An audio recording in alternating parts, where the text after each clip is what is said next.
Saludos, ingeniero. Saludos. Ya me habían pedido ¿Qué tal, Rafa? ¿Cómo tú los estás? seguidores. ¿Qué ha pasado? Que tú te habías desaparecido. Yo les dije, no. Él ha estado muy activo en las investigaciones, en los trabajos que tiene, en fin. Pero pronto se lo voy a retornar.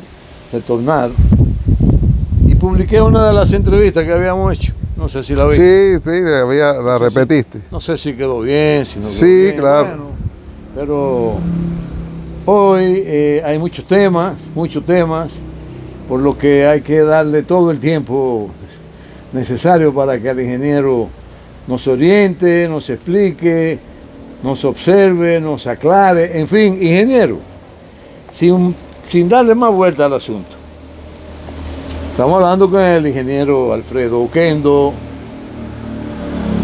físico nuclear, con una diversidad de conocimientos extraordinarios que le ha dado la vida, por lo que tiene una capacidad de reflexionar enorme, pues. Ingeniero, procediendo inmediatamente a saber de parte suya, y hoy día la humanidad está muy inquieta, fruto de la realidad de por donde anda la civilización actual y el rumbo por donde marchará, que lo tiene a la mayoría de las poblaciones del mundo en sosiego. ¿Qué usted vislumbra al respecto para que la gente esté más tranquila, más nerviosa? ¿Será la naturaleza que va a acabar con la civilización o serán los hombres inconformes con lo que tienen que acabarán con la humanidad? Bueno, yo pienso que en principio las dos cosas podrían atentar contra la civilización, nosotros mismos y la naturaleza, que como siempre yo he dicho en otras entrevistas que me has hecho, ¿verdad? Nosotros estamos, la vida nuestra y en nuestro planeta es prácticamente un juego de azar, ¿verdad? ¿Por qué? Porque nosotros dependemos de muchos factores que pueden provocar la extinción de la especie, y no la nuestra, de todas las especies de la Tierra. Además, a eso le podemos añadir que la Tierra ha sufrido grandes extinciones. Prácticamente han habido extinciones casi totales, del 90 y tanto % de todas las especies de la Tierra que se han extinguido, ¿verdad?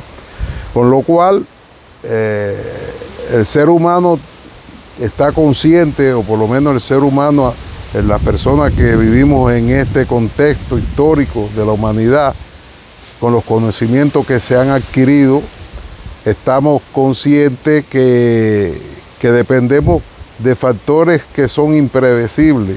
Por eso usted ha visto que se han hecho experimentos en el espacio para tratar de detener un meteorito, ¿verdad?, que podría extinguir toda la vida en la Tierra. Se trabaja en experimentos contra los virus. Tuvimos una pandemia que no ha sido la primera ni será la última, que no fue ha habido pandemias mucho más letales que esta, pero nos ha enseñado que nuestra vida depende de unos factores que son muy aleatorios y que no dependen en gran medida de nosotros.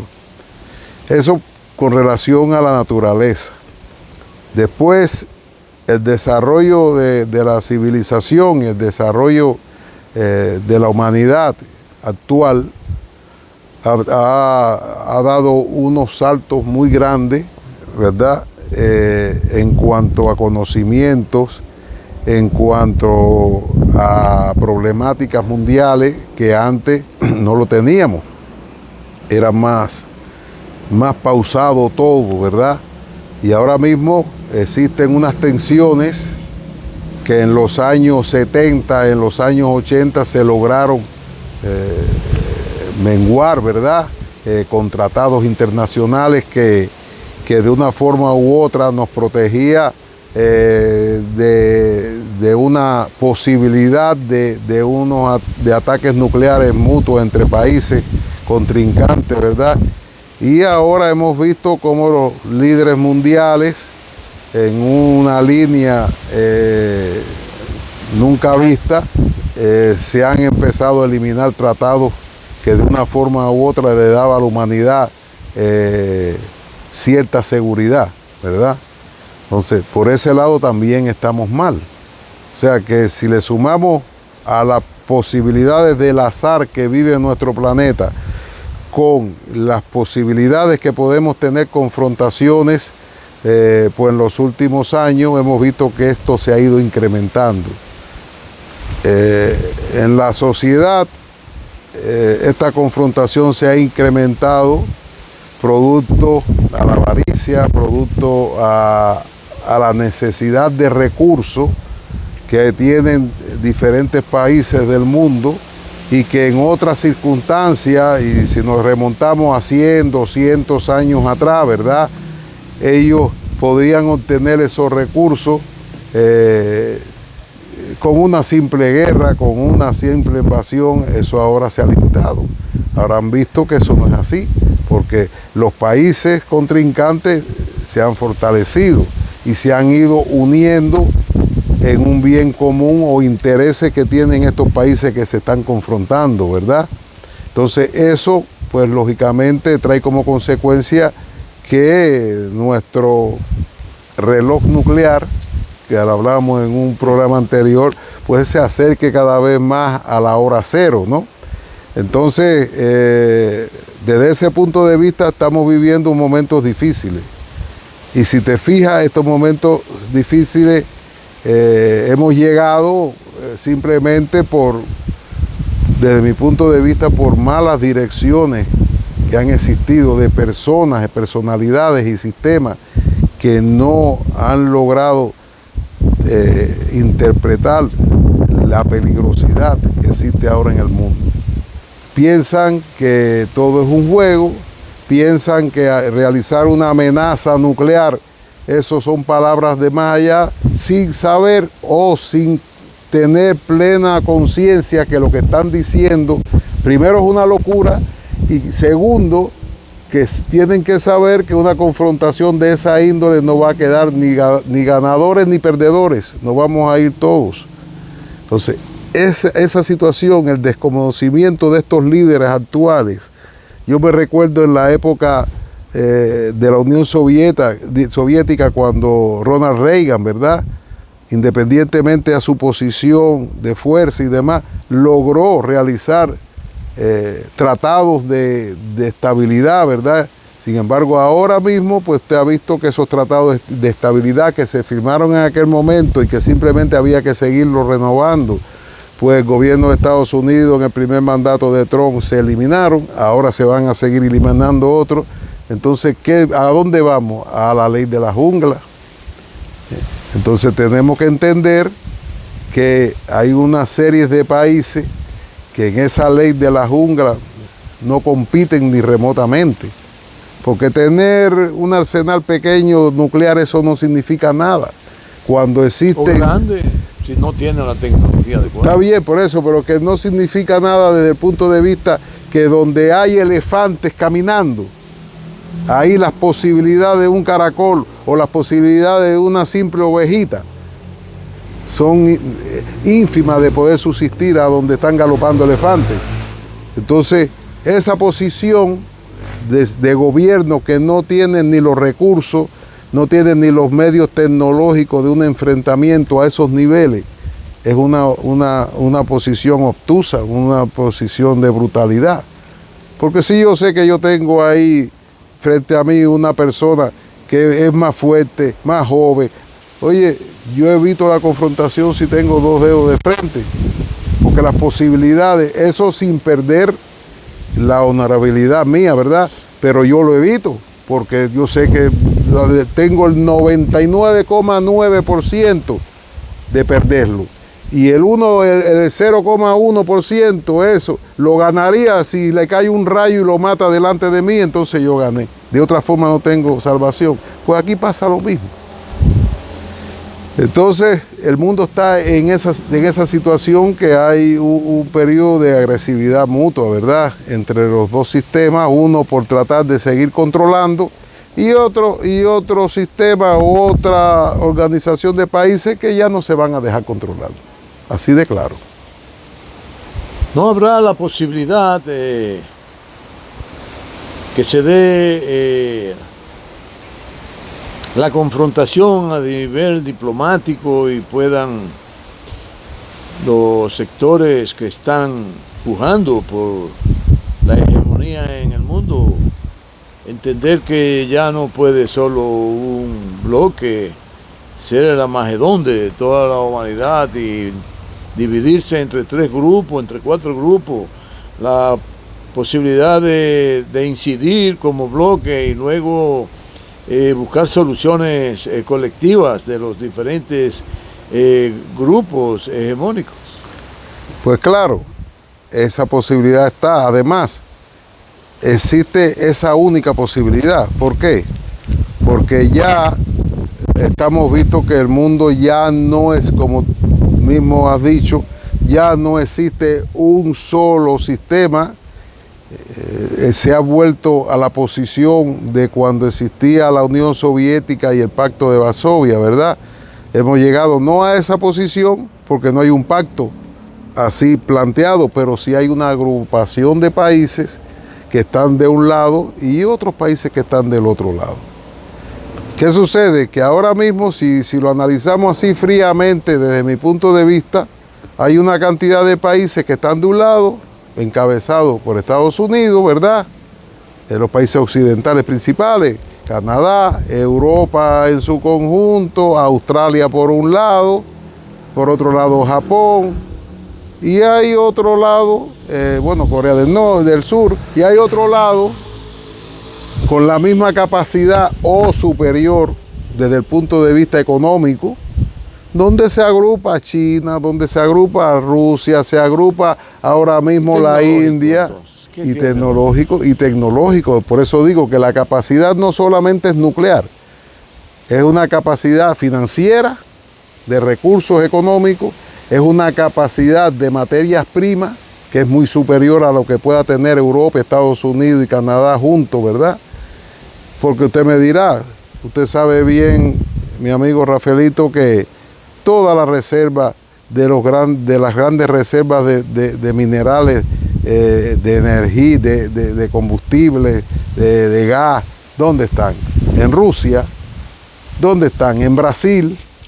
¿Dónde están reservas de uranio y demás? ¿Dónde están? En Sudáfrica. Y esos países se están agrupando ya que el sistema occidental está viendo que está perdiendo.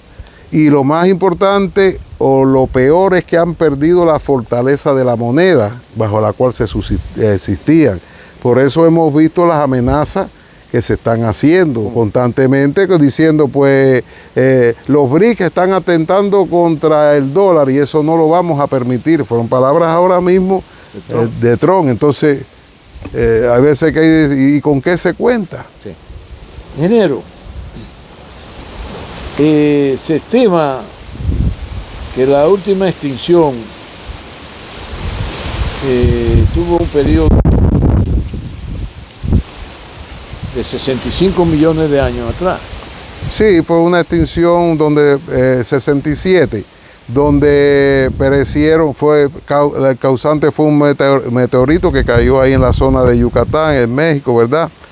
Y ese meteorito hizo una extinción total de todos los grandes saurios, todos los dinosaurios, todo eso se perdió. Quedaron algunas especies pequeñas y demás que por suerte, y quedó la fauna marina de una forma tocada también, porque todo el planeta se cubrió de polvo, la radiación solar no llegaba a la Tierra por varios años, entonces eso extinguió toda la fauna, extinguió prácticamente toda la flora, y quedaron especies marinas y demás que no tenían una dependencia tan grande del sol, pero se extinguió y fue un pedazo de piedra que nos cayó del cielo. Para concluir con ese tema, ingeniero,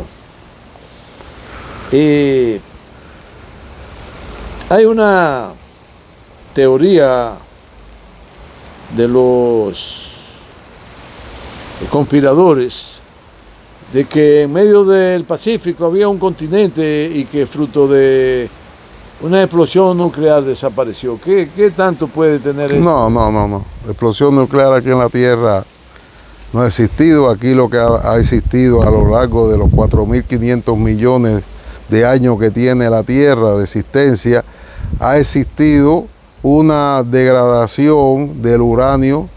Se ha perdido el uranio 235 y se ha ido transformando en uranio 238 y otros isótopos, ¿verdad? Pero como tal no ha existido ninguna explosión nuclear porque la Tierra no tenía y no tiene todavía, no existe esa posibilidad. Las explosiones nucleares... ¿No estará bajo las aguas del Pacífico? No, Rafaelito, no. Nosotros ya se han hecho sondeos a través, utilizando precisamente los terremotos, ¿verdad?, que emiten ondas sísmicas, y se ha podido hacer una cartografía de la Tierra hasta prácticamente toda la zona del manto. La Antártida no existió nunca. No, vamos a ver, existió una deriva continental, los continentes se fueron moviendo, los continentes ahora mismo se están de nuevo, o sea, la Tierra es viva. Sí. Los continentes se mueven a razón de 2 centímetros y algo, si mal no recuerdo, por año. Entonces se van moviendo. Donde antes estaban unidos todos, estaba la Pangea, después se vuelven a unir y demás. Entonces, con lo cual la Tierra es viva. Los continentes flotan en un lago del manto que es lava fundida. Explique bien eso, ingeniero, porque mucha gente quiere saber eso. Vamos a ver, la Tierra está compuesta por la parte superficial de la Tierra, que es donde estamos nosotros. Esa parte en algunos lugares más finos, otros lugares son más anchos. Por ejemplo, en la fosa de las Marianas, que tiene 11 kilómetros de profundidad en el mar, pues ahí el espesor que nos queda de ahí al manto, que es la lava fundida, es mucho menor que en el Himalaya, que está a 9 kilómetros para arriba, ¿verdad? Entonces, después de eso está las capas de la Tierra en la profundidad, el núcleo, el centro, el núcleo externo, el manto. Todas estas capas de la Tierra están bajo inmensas presiones. Ten presente que en el centro de la Tierra la temperatura es similar a la del Sol. Está a 6.000 y tantos grados centígrados la temperatura en el centro de la Tierra. Entonces, la Tierra, gracias a eso y al movimiento del núcleo, a la posición del núcleo interno y el movimiento del núcleo externo, trabaja como un magneto de un motor eléctrico, ¿ves? Entonces, eso genera un campo magnético en la Tierra que nos protege de la radiación solar. Por eso vivimos nosotros, no nos entran muchas radiación del Sol. Pero sí hubo un continente en el centro del Pacífico. Te repito, debe haberse movido. Hay continentes que existen, zonas, por ejemplo. Maya, Inca, procedieron de las migraciones que hubo de ese continente. Pero es que vamos a ver, Rafaelito, esas culturas existieron ¿hace cuánto?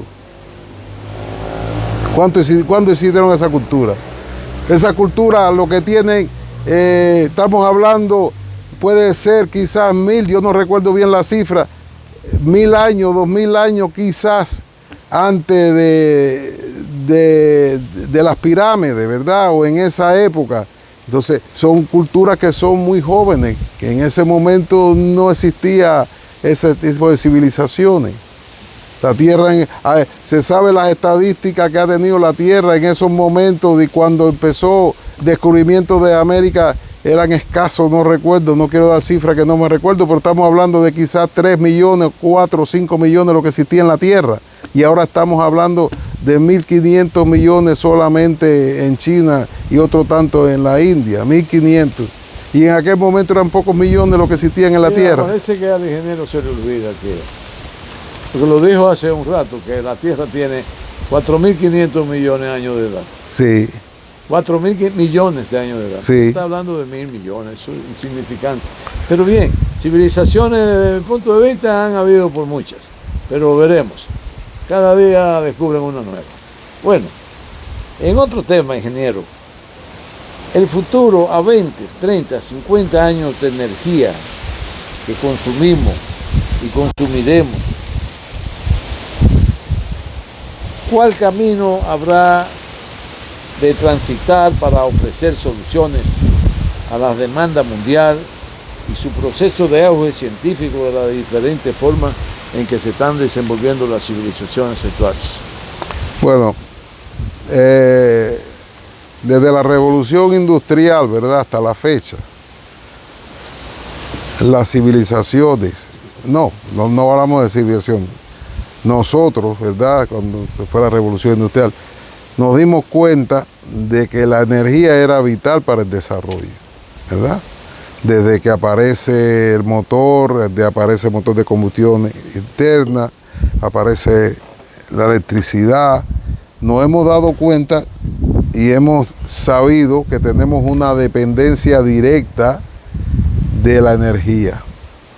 Porque antes pues sabíamos que hay que trabajar para comer, pero no teníamos bueyes, teníamos arados. La persona aquí mismo en nuestros países pues trabajaba y cultivaba. Estamos hablando, digamos, de 500 años atrás, cuando llega, como digo yo, se descubre por segunda vez las Américas, ¿verdad?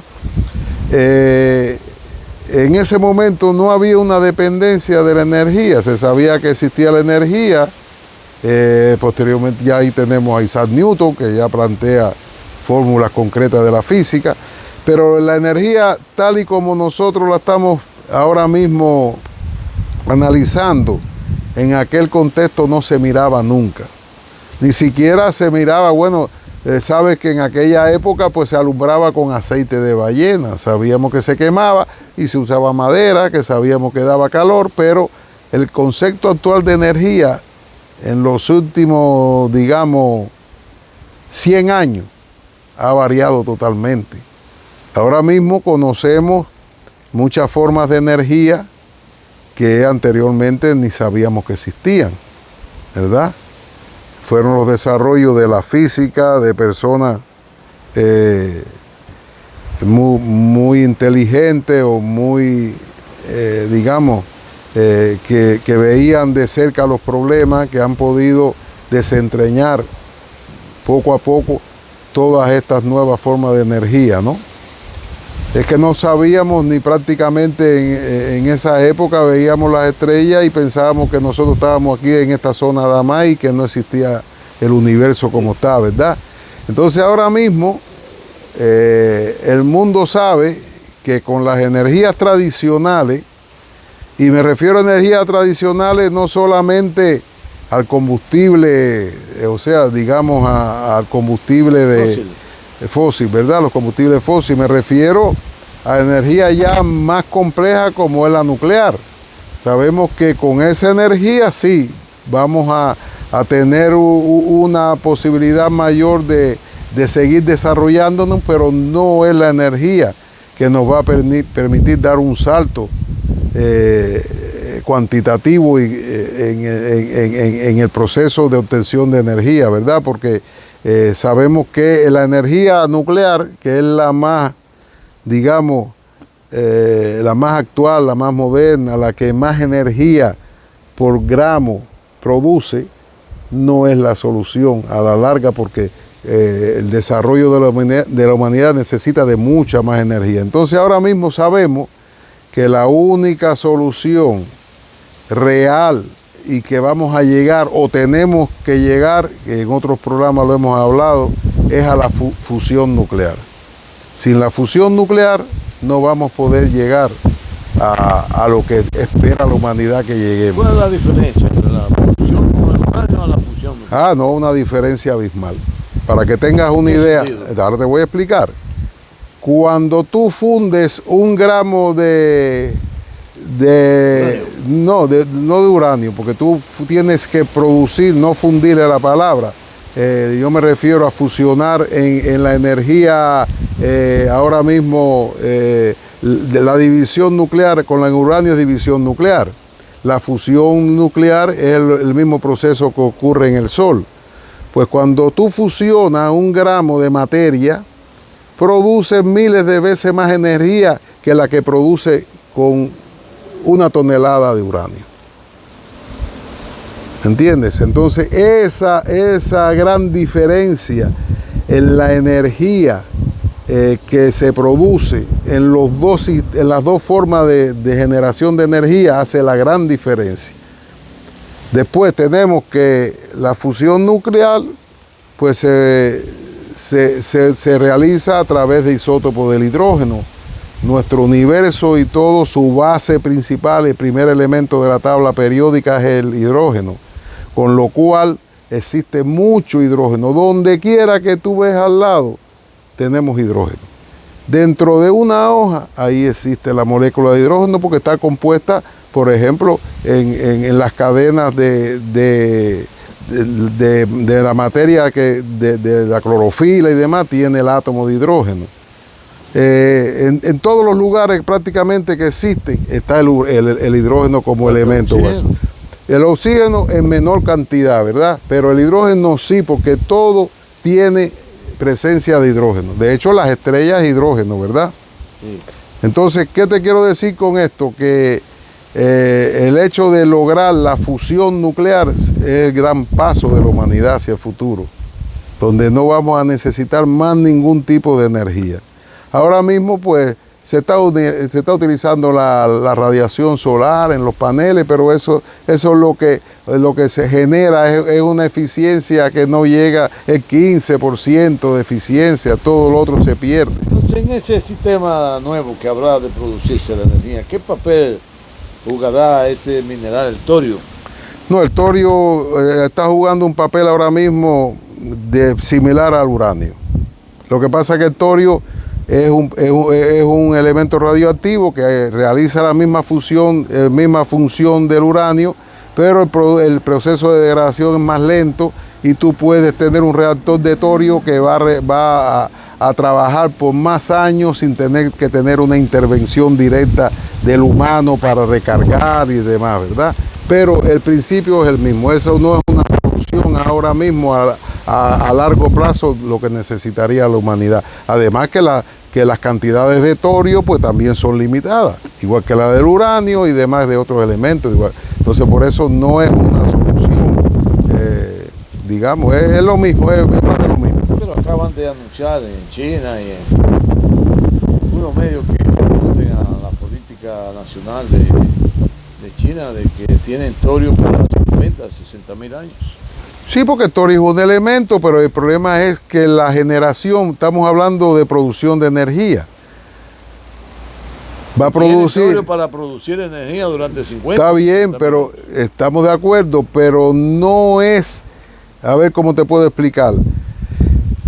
Como te expliqué, con 1 gramo de torio, con 1 gramo de hidrógeno en fusión, es lo mismo que tú tener 1 millón de toneladas de torio. Va a producir la misma energía.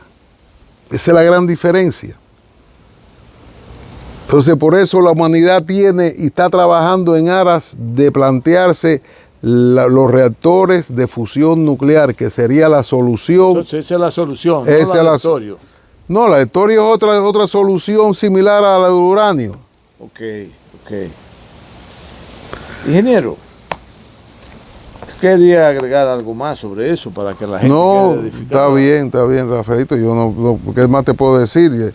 Es la realidad. Estamos viviendo un contexto mundial ahora mismo que la energía es vital para todos. Y tú estás viendo que todos los conflictos al final van directamente a materias primas y energía.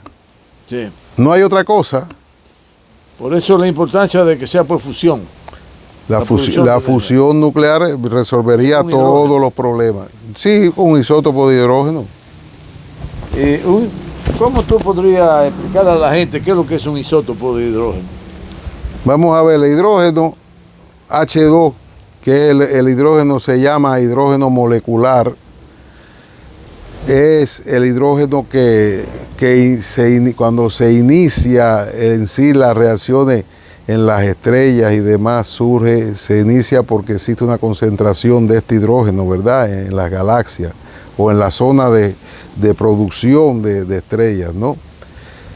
El hidrógeno molecular, que es el que conocemos como el hidrógeno normal, que es H2, está compuesto de otros isótopos. Existe el H3, ¿verdad? Existe un hidrógeno solo, se nombran deuterio, tritio, que son el mismo hidrógeno, pero la cantidad de protones en el núcleo varía, ¿verdad? Y neutrones, de protones, sí.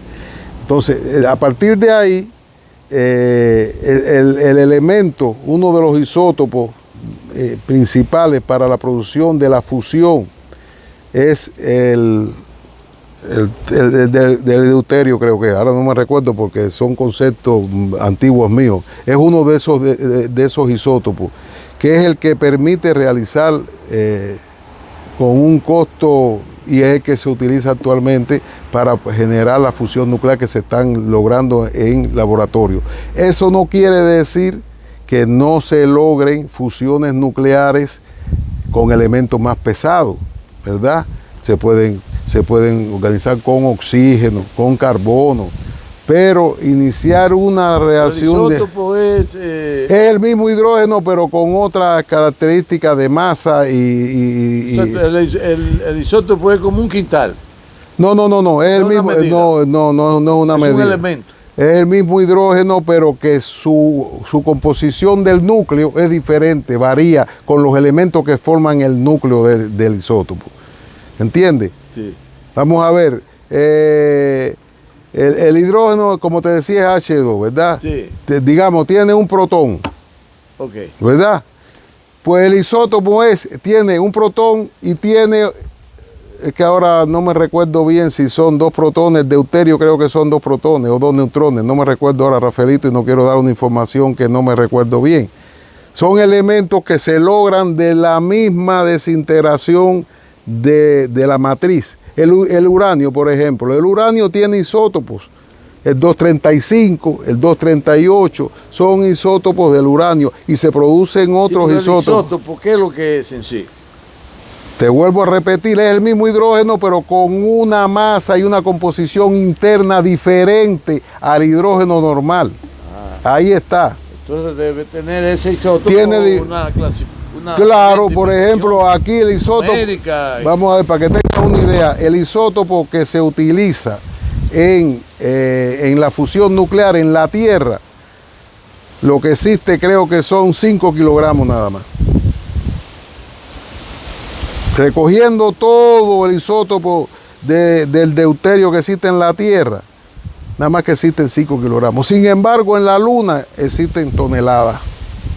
¿Por qué? Porque la Luna está siendo bombardeada directamente por el Sol constantemente y ahí se genera precisamente toda la cantidad de isótopos que existen en la Luna. Habría que traerlos aquí a la Tierra. Los yanquis, los chinos. No, es muy problemático eso. Me tiene. Sí. Bueno, ingeniero, qué bien. Entonces, es importante señalar, para entrar en un tema más vivo, de más actualidad, que la guerra última mundial, donde intervinieron sobre todo los países europeos, Estados Unidos participó al final de esa guerra, Japón en el Asia, China en el Asia, en el África, porque Alemania tenía el propósito de convertirse en un gran imperio colonizador. Uh-huh. Y bueno, la guerra como tal, que empezó, me parece que en un mes de agosto, del 1939 y culminó en el 1945. Duró 6 años esa guerra mundial. La pregunta es sobre Rusia y Ucrania. Es que la guerra de Rusia-Ucrania no es sencillamente local, es una guerra mundial, porque ya lleva 4 años y no se ve quién es el que va a definir el juego que se está librando ahí. ¿Quién va a dar el último salpazo de esa partida de ajedrez? Si lo va a dar Rusia, si lo va a dar Ucrania, todavía no se sabe. O es que esa es una guerra mundial, porque ya lleva 4 años y aún no se resuelve. Siendo Rusia una de las potencias más grandes en términos tecnológicos, nuclear, en términos de riqueza, para mantener y prolongar una guerra con cualquier otra nación o naciones.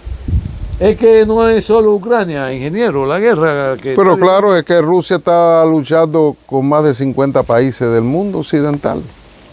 En contra de más de 50 países. Claro, vamos a ver, saca los números para que tú veas. Todos los países de la Comunidad Europea, Estados Unidos, Canadá, Japón, Australia, Corea del Sur, y sigue contando, podemos seguir contando.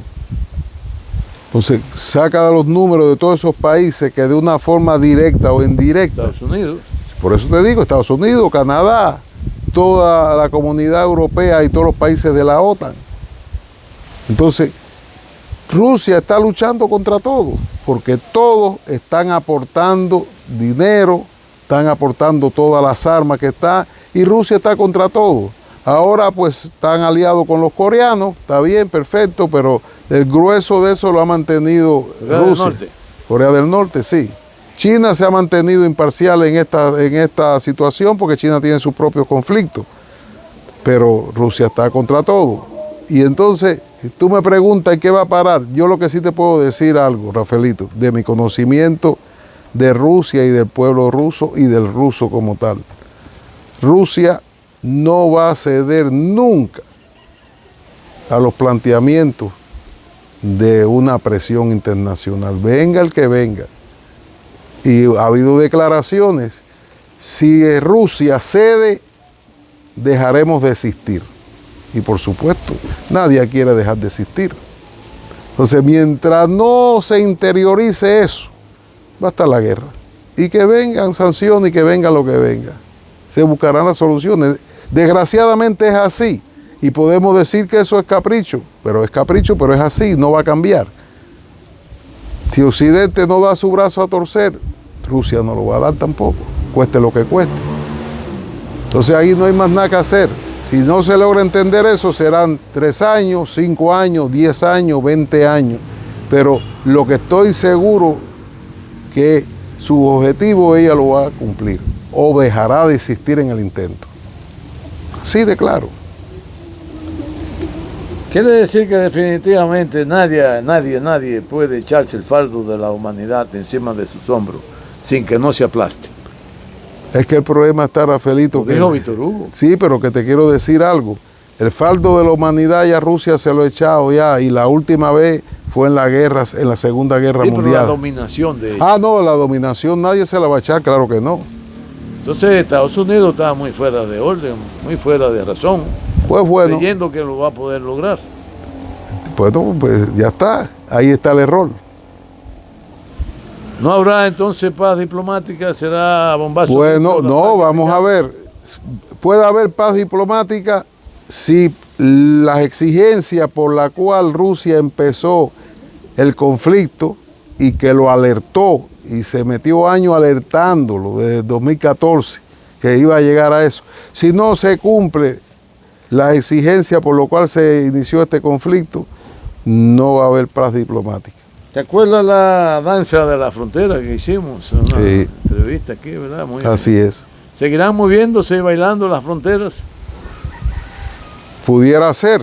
Ahora, lo que sí yo te diría con certeza que la frontera de Rusia no se va a mover. No la lograrán. No la van a mover. No, es que te digo. Hicieron con Serbia, con no, eso no lo van a lograr. Porque es que tú no vas a poder dividir al pueblo ruso. ¿Por qué dividieron a Serbia? Porque había muchas tendencias, muchas nacionalidades. ¿Por qué dividieron a... Lo infiltraron. Claro, ¿por qué dividieron a la Unión Soviética? Por eso mismo. Porque existían muchas nacionalidades y demás, pero es que ahora no. Ahora el pueblo ruso está muy unido, ¿ves? Muy bien. Vamos a hacerle una última pregunta ya al ingeniero, porque él tiene un estado de... Sí, pues me están llamando. De espera ahí, de unas llamadas de los negocios que él se involucra de comprar y vender a nivel internacional materia prima, todo lo que se vende y se compra a nivel internacional, bueno, claro, dentro de lo legal. No, claro. Si usted quiere azúcar, se la consigue. Bueno. Si quiere petróleo también, o gas. No me haga propaganda. Yo no ni vendo ni hago nada, Rafaelito. Pero bueno, sí, sigamos. El último acontecimiento de una trascendencia enorme y que aún no se sabe la magnitud de lo que ha ocasionado en nuestra civilización, el terremoto de Rusia, de antes de ayer. Bueno. Inducido. No, nada inducido. Eso es natural. Además, el último terremoto que una fue. bomba que le pusieron. El último terremoto. Que ya andan los. Sí, bueno, Rafaelito, comentario de eso, olvídate. El último terremoto de esa capacidad fue en el año 52, 53. 52. Entonces, esto es por los terremotos, si te fijas, son ciclos. Precisamente ocurren por el desplazamiento, la deriva continental que hablábamos al inicio, que los continentes se van moviendo, van creando, bueno, tú has hablado de eso en algunos programas, van creando cargas en donde se juntan las placas, y ahí precisamente hay una placa que baja desde arriba, pasa por Japón y toda esa zona. Por eso ustedes vieron el terremoto donde se destruyó la planta de Fukushima de Japón, que fueron de 9 y pico en la escala Richter. Este fue de 8 y pico, o sea que fue menor que ocurrió. 8. Exacto. Entonces, por eso te digo que sí, pero que el otro fue mucho mayor y más devastador. El grado de licuefacción, la tierra. Claro. Entonces, por eso te digo que eso es normal y tendremos terremotos por aquí, tendremos terremotos. Lo que pasa es que la cera geológica está muy superior en la vida, o sea que la vida nuestra, una era, los años, tú sabes, entonces, con lo cual pues nosotros han ocurrido terremotos toda la historia de la Tierra porque se ha ido formando precisamente a estos movimientos telúricos. O sea que eso es así, Rafaelito.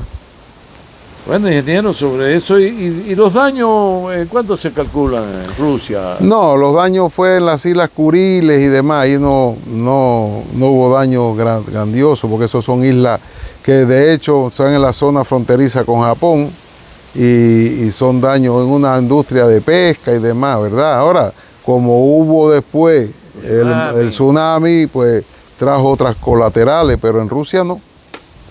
No, porque ocurrió arriba, eso baja. Bueno, ingeniero, pues le damos muchas gracias a la participación y su tiempo que ha dedicado para ayudarnos a esclarecer muchos de los acontecimientos científicos. Aquí estamos, amigos. Sociales que se producen. Y tú siempre me agarras a mí, Rafaelito, sin preparación. A mí hay datos, si tú me dices, mira, vamos a hablar de esto, vamos a hablar de los isótopos, pues uno más o menos refresca. Porque es que pero es que no, a mí no me gusta dar datos que no estoy manejando día a día. Esto es una entrevista, ingeniero, no es un curso. No, yo sé, pero no me gusta que los amigos vean algo que yo pueda decir que no estoy, aunque estoy cerca de la realidad, pero tengo, que no es un día a día mío. Pues la próxima vez vamos a organizar con porque esta es como la segunda o la tercera vez que me coge de sorpresa. Le damos a ustedes las gracias por participar con nosotros en esta entrevista tipo de reflexiones. Cuídense mucho y que la pasen muy bien. Hasta el próximo lunes.